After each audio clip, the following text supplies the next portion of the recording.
So, ayun, kakagising ko lang. And ako ay magbe-breakfast at bigla ko naalala yung lechon pala na hinanda namin ng New Year. Hindi pa namin nakain, makaunahan na ako ng langgam. So, ito siya guys. May kain na nga, oh, di ko alam kung ano kumain dito.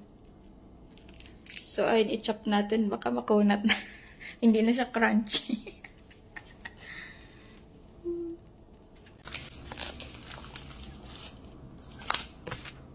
Ang bango. Crunchy pa. Crunchy pa guys.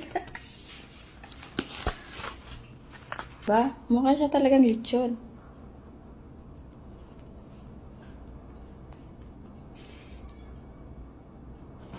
Oh.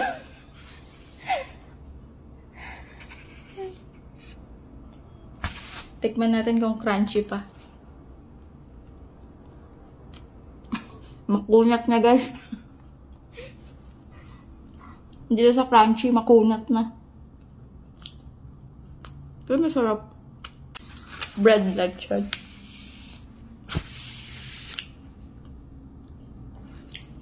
Masarap siya.